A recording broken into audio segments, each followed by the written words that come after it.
Et on termine avec Fenêtre sur l'emploi. J'accueille Coralie Rachet. Bonjour Coralie. Bonjour Arnaud. Ravi de vous accueillir, Managing Director chez Robert Walters.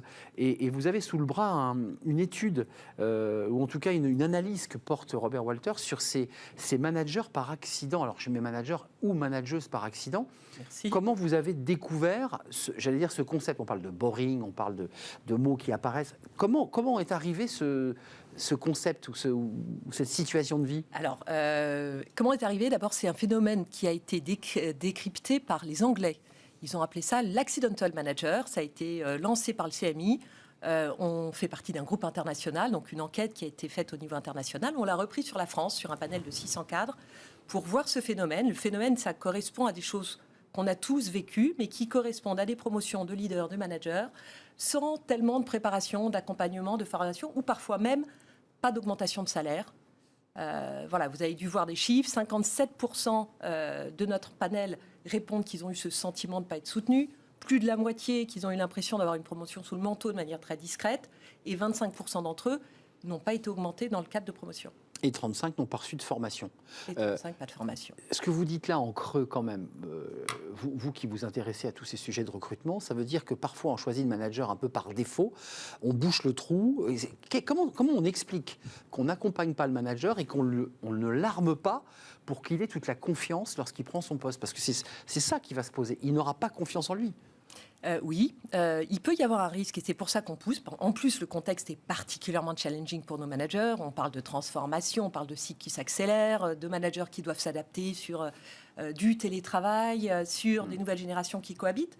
Donc, la raison aussi de cet article c'est de rappeler que dans ce contexte-là, on a besoin d'avoir un soin particulier. Mais oui. Est-ce que ça a été une promotion par défaut ?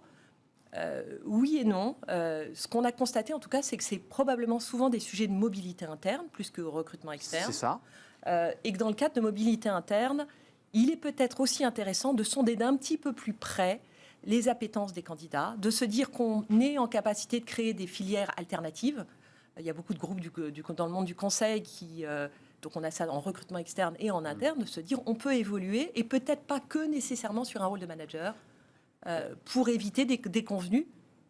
Le fait qu'on ne donne pas d'augmentation, enfin, je veux dire, symboliquement, c'est pas rien. Et je parlais des manageuses. On lui dit quoi? On lui dit quoi à cette femme? On lui dit, écoute, fais tes preuves, et puis on verra si on t'augmente. C'est ça qu'on lui dit. C'est quand même compliqué de démarrer son poste de manageuse comme ça, non? Enfin, je vois sourire, parce que souvent les femmes... Vous savez que le sujet de la femme et de la parité, c'est un sujet qui me tient à cœur. Et oui. Non, mais je mets le doigt sur un vrai sujet ou pas? Non, vous avez raison. Dans l'enquête, en l'occurrence, on parle du syndrome de l'imposteur. Bah oui. On parle de 14% de tout notre panel qui a répondu avoir ce sentiment-là, et le double pour les femmes, 26%, un peu moins du double, et qui vient rappeler la nécessité d'avoir une responsabilité sociale, sociétale, de travailler ce sujet de la parité. Donc c'est le sujet de la rémunération, mais aussi de cette capacité de confiance. Donc on a encore du boulot, on sait qu'on a encore... On ne fait à moitié confiance. On ne fait confiance, on te nomme manageuse, mais qu'à moitié, parce que tu n'as pas le salaire. C'est dur ça quand même. C'est dur, encore une fois, on parle de 25%, c'est beaucoup. C'est beaucoup, c'est des perceptions, ça reste des perceptions et des déclarations qui questionnent.